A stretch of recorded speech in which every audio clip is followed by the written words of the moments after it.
Hello friends, welcome my YouTube channel competition series my self Vikram Kumar. Friends, इससे पहले हमने लोकसभा और राज्यसभा के बारे में पढ़ लिया था। आज का जो हमारा विषय है वो है राष्ट्रपति।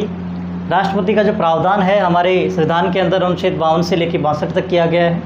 इनके बारे में 52 से 62 तक चर्चा की गई है। राष्ट्रपति के बारे में जो कुछ महत्वपूर्ण बातें हैं मैं आपको बता देता हूँ।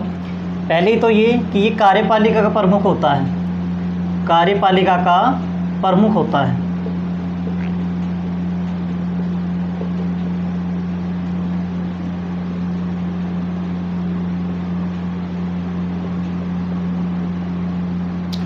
भारत का प्रथम नागरिक भी राष्ट्रपति ही होगा। प्रथम नागरिक राष्ट्रपति ही होगा। तीनों सेनाओं का जो प्रमुख होता है, तीनों सेनाओं का प्रमुख,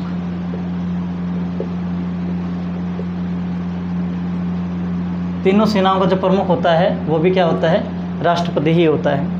तो कार्यपालिका प्रमुख होता है, प्रथम नागरिक होता है और तीनों सेनाओं का प्रमुख भी क्या होता है? राष्ट्रपति ही होता है। फ्रेंड्स, राष्ट्र की जो शक्ति है, राष्ट्र की शक्ति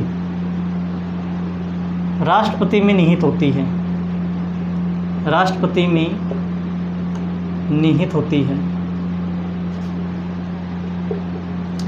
तो जो वास्तविक शक्ति की अगर मैं बात करता हूँ, वास्तविक शक्ति का जो प्रयोग करता है वो तो पीएम होता है, लेकिन नाम मात्र, कहने मात्र ही हमारे देश के अंदर जो राष्ट्र की शक्ति है वो राष्ट्रपति में निहित है, राष्ट्रपति के पास है।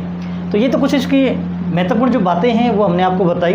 इसके बाद बात करते हैं कि जो राष्ट्रपति बनने के लिए जो योग्यता है वो क्या होनी चाहिए। तो देखिए, राष्ट्रपति बनने के लिए जो योग्यता है, योग्यता, कुछ बातें हैं योग्यता में। पहली बात तो ये है,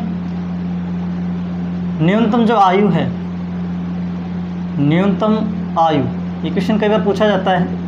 न्यूनतम आयु है कितनी होनी चाहिए? 35 वर्ष होनी चाहिए। राष्ट्रपति बनने के लिए न्यूनतम जो आयु है वो 35 वर्ष होनी चाहिए। दूसरी बात, भारत का नागरिक हो, भारत का नागरिक हो। तीसरी बात, किसी लाभ के पद पर ना हो, किसी लाभ के पद पर न हो। ये तीन बातें अगर व्यक्ति के पास हैं तो वो राष्ट्रपति के लिए आवेदन कर सकता है, राष्ट्रपति बनने की इच्छा प्रकट कर सकता है, राष्ट्रपति बन सकता है। ठीक है फ्रेंड्स, आगे हम बात करते हैं कि राष्ट्रपति का चुनाव कैसे होता है, चुनाव में कौन कौन लोग भाग लेते हैं।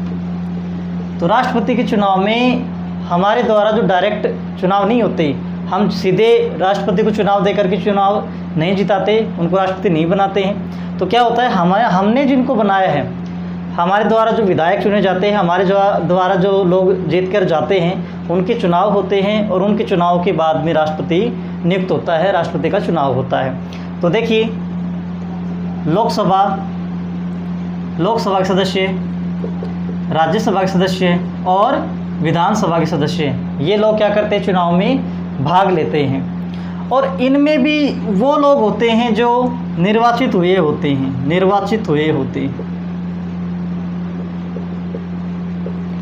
क्योंकि राष्ट्रपति के द्वारा लोकसभा और राज्यसभा में लोग मनोनीत करते हैं सदस्यों को, जिनमें राज्यसभा में 12 होते हैं और लोकसभा में 2 सदस्य होते हैं। तो इनको छोड़ करके जो निर्वाचित होकर के लोकसभा, राज्यसभा में और विधानसभा में जो गए हैं, उनको उनकी वोटिंग होती है, उनके चुनाव होते हैं, उनके चुनाव के हिसाब से फिर राष्ट्रपति को बनाया जाता है। ठीक है फ्रेंड्स, तो ये तो होगी इनकी चुनाव की प्रणाली, और ये चुनाव की प्रणाली एकल संक्रमण प्रणाली भी कहलाती है। ठीक है फ्रेंड्स, आगे हम बात करते हैं।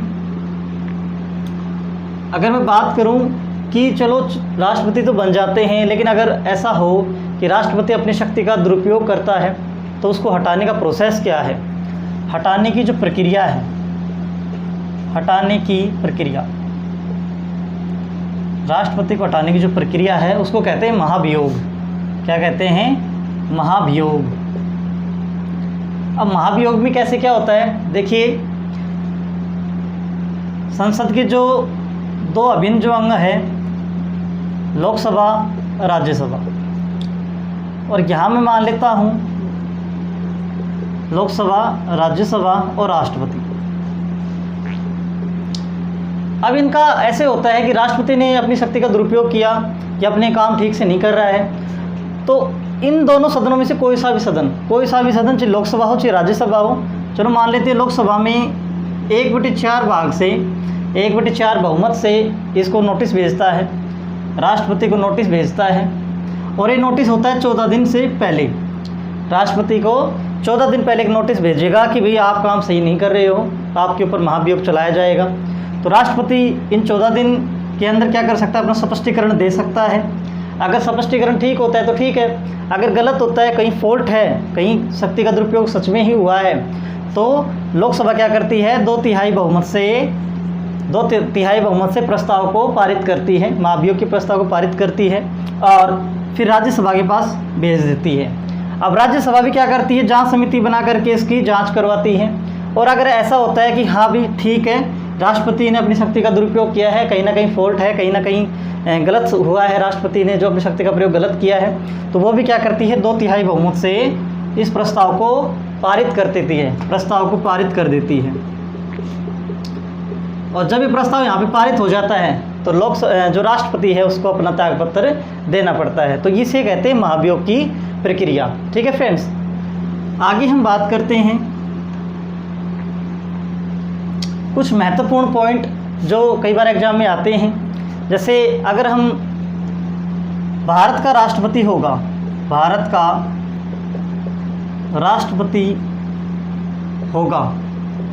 कौन से आर्टिकल के तहत आएगा, अनुच्छेद 52 के तहत।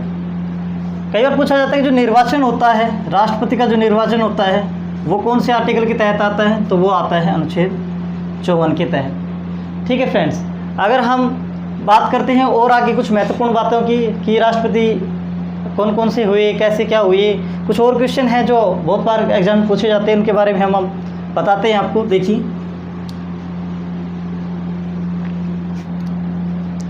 तो फ्रेंड्स ये कुछ महत्वपूर्ण क्वेश्चन हैं जो कई बार एग्जाम में पूछे जाते हैं। तो देखिए, देश के पहले राष्ट्रपति कौन हुए, राजेंद्र प्रसाद, के बिहार से थे।